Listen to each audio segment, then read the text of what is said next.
What's up, guys? What's going on? So welcome back to another video. We're on the Integra again. Last time we dropped the motor, swapped it. We have the other long block over there. Put the motor back up. Put the axles in, change the front spindles. Now we're moving on to the rears this time. We started off camera just to get a head start. Everything's ready to come out. We cut the cables just because we have new cables and these weren't working as good as they should either way.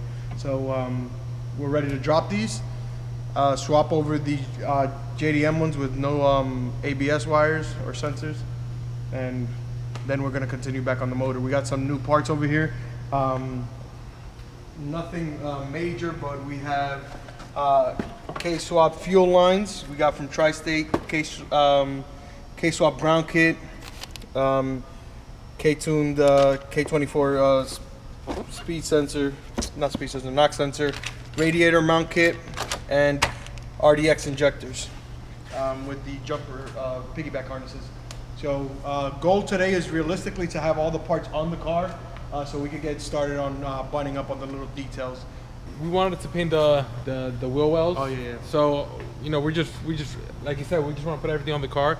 So what we're gonna do is we're just gonna put everything on, and then we'll come back and just mask the things that like instead of especially in the rear. We're probably gonna, like, for the front, we're gonna drop the coil over so we could do the height adjustment, everything. We just want to set the height properly in the front. The rear was fine, but then we'll remove everything from the front, paint it, put it back together once it dries. For the rears, we're just gonna yeah, because so what I was gonna ask the rears, since this trailing arm is a PETA, that's what they call it, to take off. Oh yeah. I'll put it, you figure it out. so we're gonna drop these. I was thinking about painting them, but we don't have any tape or anything again. So this will be easier in a way, because we'll just tape around the strut, and then just kind of like, tape all this stuff off and paint around it all. So I mean, it's not gonna be ideal, but we're not ready for it today. So we just want to get everything up on, and then we'll do that afterwards. These are literally ready to come out. We're gonna be bolting it up today. We're not gonna run the cables all the way up today, or run the calipers. I'm getting new calipers. These are painted red, and I don't like them. So let's get to it.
Alright guys, so update. Rear trailing arms are in, calipers are hanging because we're going to be replacing the calipers. The brackets were too corroded. You could actually just look at this.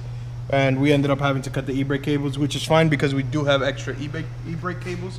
Actually, these trailing arms have them already installed. His car doesn't need them. You have steel braided lines for the calipers? Yeah, I have some that we're going to be throwing in before we paint the wheel well. So it doesn't matter if they're hanging there? No. Yeah. Stretching out, okay. Yeah. The front, so for the front, I rerouted the caliper. So I took everything apart, rerouted the caliper because I left them behind the coilover, and now they're in the front. This is all going to come apart again. That's why it's not tightened. It's literally a matter of the car's not being driven. We just want to get the car running so we can button up everything at the same time. Now we're just gonna work on the engine bay. We're gonna we have new radiator mounts for the K-tuned ones, so we're gonna be working on that first. And then from there we'll keep moving along.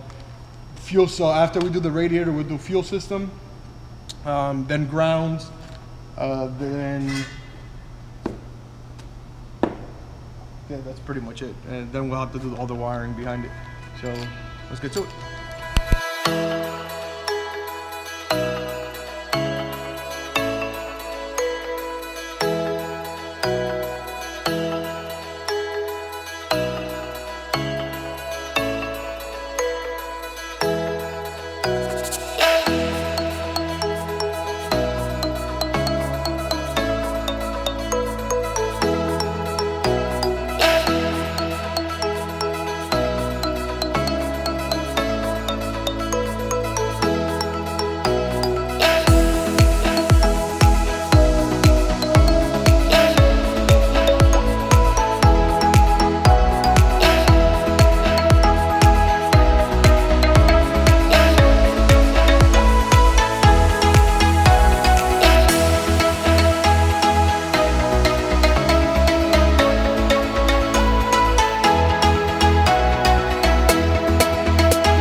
So the radiator is in, yeah, partially. So we were able to put the lower K-tuned relocation kit. Radiator relocation kits in. So you mean they're here? Pretty cool kit. Up here we can't right now because this is a RSX radiator. This is a Type S. Yeah, this is RSX Type S radiator. One thing I'm gonna say is for future advice, this was $100 cheaper than the full-sized hybrid racing Integra radiator kit. So I was like, why not? K-series? Yeah, for K-series. I said, why not? This is why not. Yeah. Even though I don't care, like we're just gonna have to notch this a little bit, which is not a problem. We already started it. We just don't have the tools to do it cleanly, so we don't want to go any further with that. But that's not a problem. Everything else is looking fine. We're gonna move on to getting as much stuff out of the engine bay and back to routed. Whatever needs to be routed, it will be routed in. I don't think we're gonna go too crazy in the wiring, or we probably won't even wire because I have a ITR AC to lead box that is gonna be going in this car. So we're gonna be ripping out the dash. We're gonna be cleaning all the wiring up under there as well. So we could put the shifter cables on today, right? Mm-hmm. So we're pretty much gonna button up the bay. Yeah. As much as we can. Right. We're also gonna remove this. Not the fuel. Not the rail is not the fuel rail, but like everything else around it is gonna change now. Yeah, because we're running RDX injectors, and I actually got a new gauge, but it didn't come in yet. This thing is beat, hazed up. Yeah.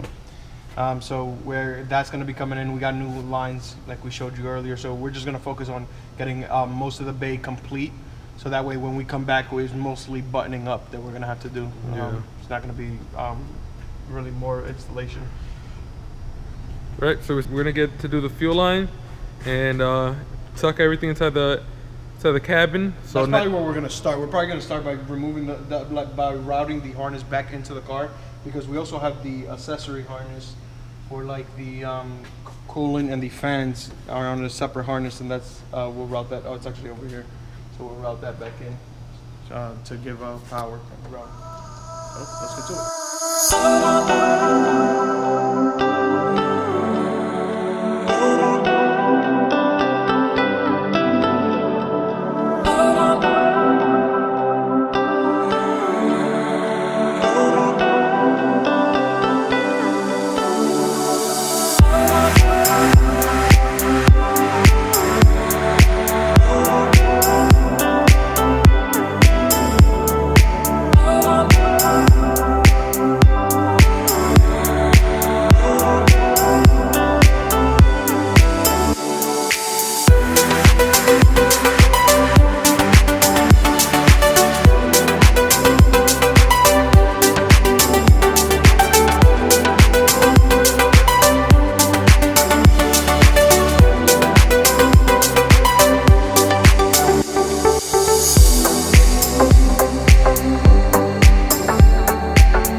So, you want to tell them? The kit I ordered for the fuel lines isn't going to work. Basically, so that is for a centered feed fuel rail, which I mean, this technically is, but the way I want to run the fuel setup is not going to allow me to, because all we need is a line that goes from here to here, which is inlet. We're going to make a new return fuel feed. Let me pull my USO temporary one. So basically, we're gonna make this. We're gonna remake this. This is it says a 90 with a fuel filter going. This is from the steel line. This is the fuel feed. Then from the fuel feed directly across is gonna be continue to be feed, and that's right here. And this is gonna go straight into the fuel rail. And then we're just gonna make a new return hose as well, return line. We could use those parts later on, so we're just gonna hold on to them. And I'm just gonna go online and order. I believe we have lines at the garage. I'm gonna order a set of fittings. I'm actually gonna take this because this is directly what we need, and I'll order whatever we need. So next video we could actually finish up the fuel system. So, well, that's it for today. I mean, this video is gonna be a short one. It's gonna be we ran into this issue, and really no sense of us moving any further because we're running out of time anyways to be able to do the interior. Otherwise we would have started. Yeah, we don't want to start it and, like, you know, we kind of want to end things so that way we don't have half of a video of one thing, half a video of another. Yeah. Kind of just trying to, you know, mark off tasks as we go through a video. Yeah. So yeah, that'll be a wrap for today. We'll be back a week from today with another video, hopefully finishing this thing up. Please like, comment, subscribe, and follow us on social media. All right, guys, it's a wrap. See you guys next time.